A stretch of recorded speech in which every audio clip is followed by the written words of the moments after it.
In the Bhagavad Gita, we have the first chapter where Arjuna says that I would like to see who has come to fight in this battle. And Krishna says that what's the question of seeing? It's your friends behind you and your cousins opposing you. It's a battle between cousins. Now Arjuna is not a timid person, Arjuna is not a coward. All his life he trained very hard for the battle. He is called Dhanurdhara, the one who holds a bow. His another name is Savyasachi, which means one who can shoot arrows with right as well as left hand. In one description of Mahabharata, it is said that Arjuna would hold his bow and would take an arrow, put it, shoot it, take another arrow, and it would look like a full circle. You never knew when he would take the bow and when he would shoot and when he would take the next bow and shoot. How did he come to that standard? Hard practice. It was evening time one day and he was having his meals and he was thinking about some archery lesson and he realized that, and suddenly there was a wind which blew out that candle and it was pitch dark and he kept on eating. So he said, hey, if I can eat without any light, maybe I should also practice shooting bows without light. It's possible. So he tried to aim his arrows even when it was pitch dark. So he would practice during day, learn the theory, and sometimes would practice all night. The point I'm trying to make is that he was not a person who would, at the last moment, would get wobbly feet, as they say. Then what's the reason why he was confused in the first chapter? Why it is said that it is Arjuna Vishada Yoga? Why it is said he lost all composure, his hands were trembling, he could not hold his bow and arrow. That's not normal for someone to happen like that. Because Arjuna stands for you and me. Without the guidance of a bona fide spiritual master, this is what will happen. And it's interesting, the first request he makes is, let me see what's going on. So Krishna says, okay, let's see. You see. And when you see things without guidance, they simply confuse you. And in confusion, you start making decisions, you start making some kind of calculations. Those of you who have studied mathematics here, what if it is a 8 or 10 step equation and everything is accurate except in the first step there is a slight change in the number? What happens after that? You simply compound your mistake, isn't it? It's like you come to one point and you have to go 10 miles to the west. But instead of 10 miles to the west, you are going 10 miles to the east. Every step taken in that direction is simply taking you farther and farther away from your destination. And this is where an Arjuna is a thinking person, intelligent. He gives excuses. And actually, Arjuna's understanding of the situation where he says that if I fight, this will happen, this will happen, this will happen. That's not inaccurate, that's not wrong. But still, because his statements were made on the basis of, without having any spiritual master, his knowledge is not even helping him, what to speak of helping others. So therefore, at the end of first chapter, he is shown completely confused. He's crying, in fact. He's leaving aside his bow and arrow. He's saying, I can't manage this, I can't handle this. Oh Krishna, please help me, I can't do anything. There comes a time in your life when people say, I'm confused, but I don't know what to do. Even if God is standing next to you, you're just saying, I'm confused.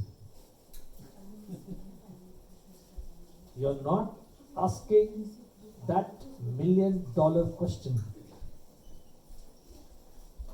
And that is the point when Arjuna asks Krishna, what am I supposed to do? You please guide me. Upon making a request that you should guide me, instead Krishna answers with, this is not there in the Bhagavad Gita, but this is explained by our Acharya's commentary, that, hey Arjun, we are friends. We joke together, we spend our time, we amuse together, we go on picnics, we go on forest expeditions. If you want spiritual knowledge, you go to Vyasdev. You go to Dhaumya. Dhaumya is the family priest. That is the time when Arjuna says, no! I'm asking you because you are the right person. So, one great Acharya, Shripad Shankaracharya, he said, Vasudeva Sutam Devam Kamsa Chanura Mardanam Devaki Paramanandam Krishnam Vande Jagat Guru. Even in India, which is the land of Krishna, there are people who say, why surrender to Krishna and why, who is Krishna? Why? So this is 6th century, 1500 years before, Shankaracharya is telling that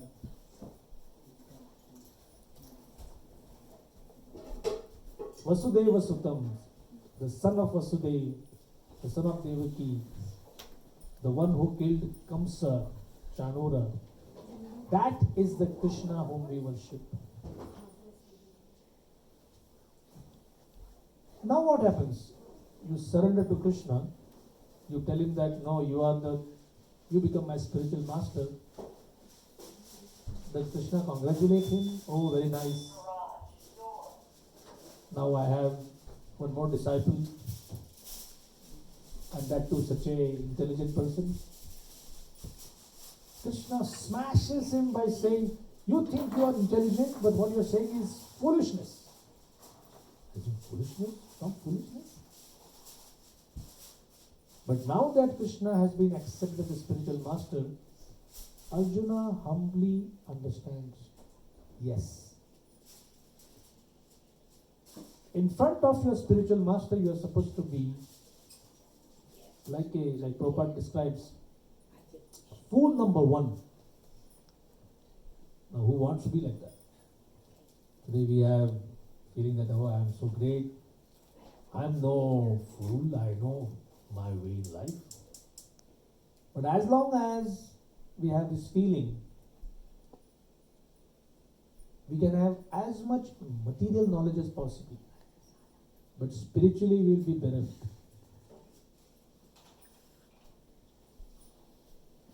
So since today is Bhakti Siddhanta Thakur's disappearance day, he was speaking on a terrace. Below on the street, there is Prabhupada. At the time his name was Abhay. And one friend of his is saying that, I would like you to check out this particular saintly person here. And to his surprise, Abhay is saying, I have seen enough. I am not impressed by any of them. And why should he? There was one person who would put on a saffron dress, go to different homes, beg for food, food grains, clothing, whatever. Come back home, put on normal civil dress and have a nice life. So no wonder that people who give their life to monasteries or ashrams, some people say, hey, get a job, do something constructive for society. Don't just stay there. But that's not the Vedic idea at all. Like in your own body, how much movement does the stomach do? The hands have a lot of movement. The legs have a lot of movement. The legs carry you from one place to another. But when you sit, the legs only give you trouble. You have to shuffle them. Your hands, they work. Legs work. But the stomach, does it work? You hardly ever see your stomach, except if you take a internal X-ray or a MRI, like that. But then,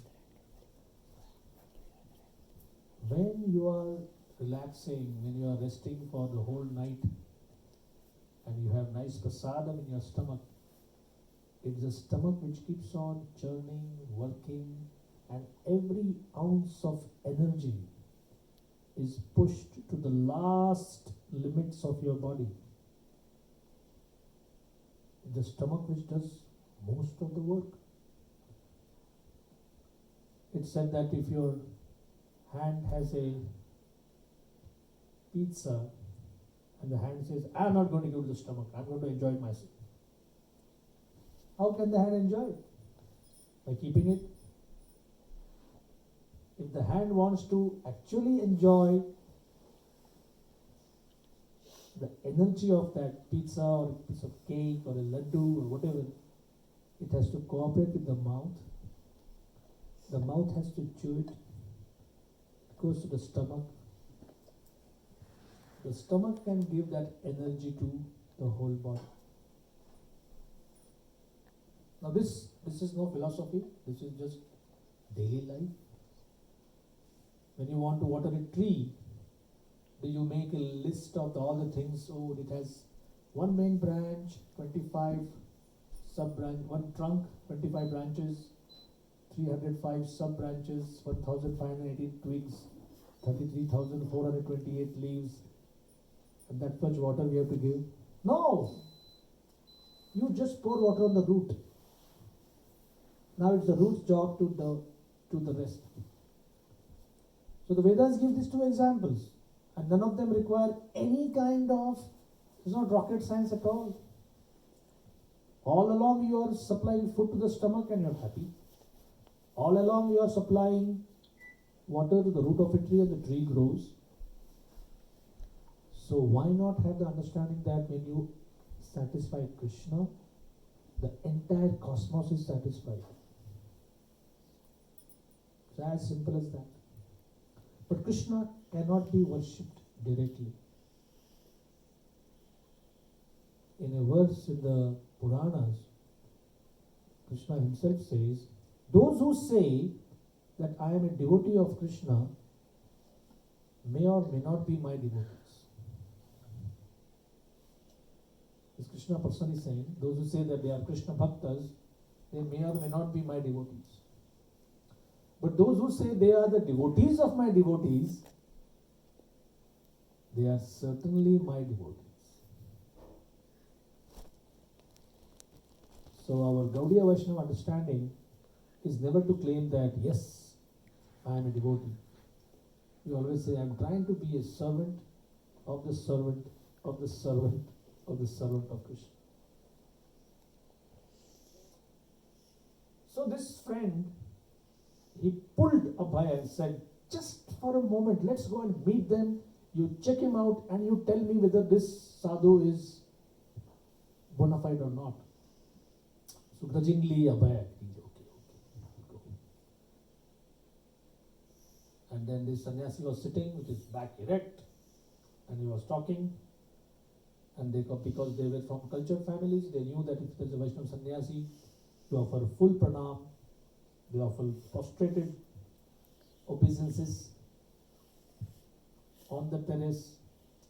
And as soon as, no sooner than they got up, Bhaktisiddhanta Thakur looked at Abhay and said, young people like you should preach the message of Lord Chaitanya Mahaprabhu. And in his mind he was thinking, hey, who are you? Tell me what I should do with my life. It's my life. And he said, who cares about Lord Chaitanya's message anyway? But he didn't speak it loudly. He listened. And then he made some observation. He asked a counter question. India is poor. India is dependent. This is 1933. We are still under British rule. So don't you think we should understand the political situation? And Bhaktisiddhanta Thakur's bold voice was, everything can wait except Krishna consciousness. That's the urgency. And he would say, why this kind of urgency? He said, because if you take a fish out of water and give the fish a nice sitting place, show him the latest reality TV show or the latest sports event or whatever, that fish is simply going to say, please put me back in water. And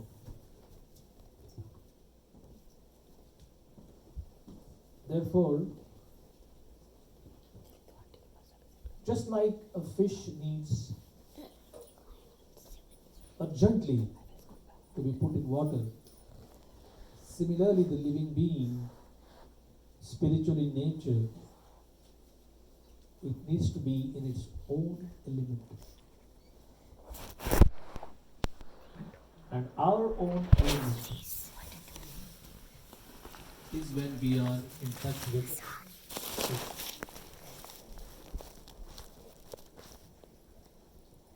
So,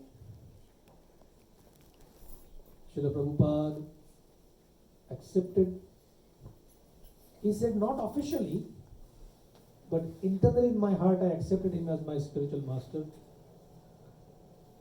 And then he regularly kept on meeting. And one day Prabhupada took initiation.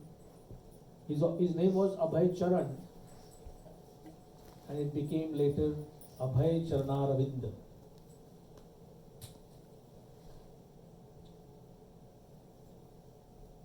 Srila Bhaktisiddhanta Thakur was himself the son of another great Vaishnava Acharya, Srila Bhakti Vinod Thakur.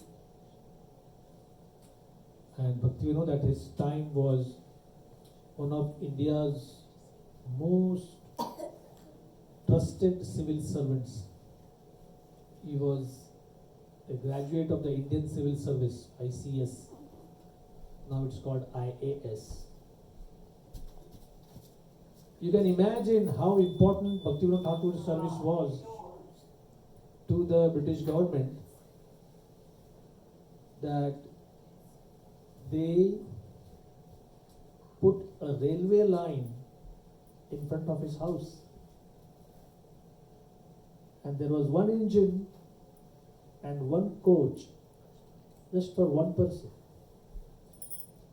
I have never seen the British government give that kind of treatment to anybody in India. So just like your car takes you to your office, here this railway engine would take Bhaktivinoda Thakur to his office. And in India, they don't give so much of importance for historical legacy, so they removed that railway line a few years ago.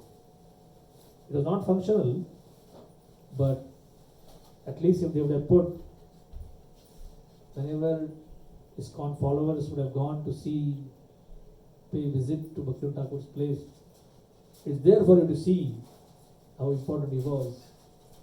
But now they have removed it, just the house is there. So Bhaktivinoda Thakur was praying that there should be someone who can carry on his ideas of spreading Krishna Bhakti everywhere. And he was praying to Lord Vishnu that you are like the sun, so please send me one ray. And one day he was told, when his wife was pregnant, he was praying like that, and he was told that she has delivered a baby boy. He was very happy. But this boy, something very special happened with him. When he appeared in this world, he appeared with the umbilical cord like a Brahmin thread around his neck. From his left shoulder came down like this. And a few days later, when the Jagannath Rath Yatra, the Ratha cart, stopped in front of his home, his wife, Bhagavati Devi, she brought the baby and offered it at the lotus feet of Jagannath, and a garland fell from the Rath. And Thakur Bhaktivinoda was amazed. He said, my prayers are answered. At age 4, this boy, who was named Bimala Prasad, he knew the whole Bhagavad Gita by heart at age 4. At age 6 or 7, he could give talks on philosophical subjects. His knowledge was encyclopedic.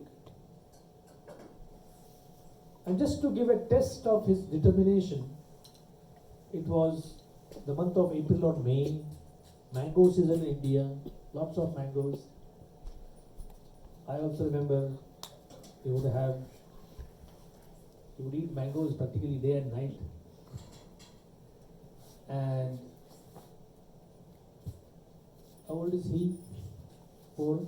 Yeah, 4 plus. 4 plus?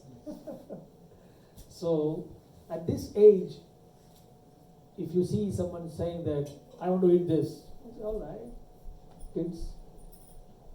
So Thakur Bhaktivinoda saw that his son had a mango in his hand, and he said, did you offer it to Krishna? He said, no, I forgot. He said, oh, one should always eat anything after offering it to Krishna.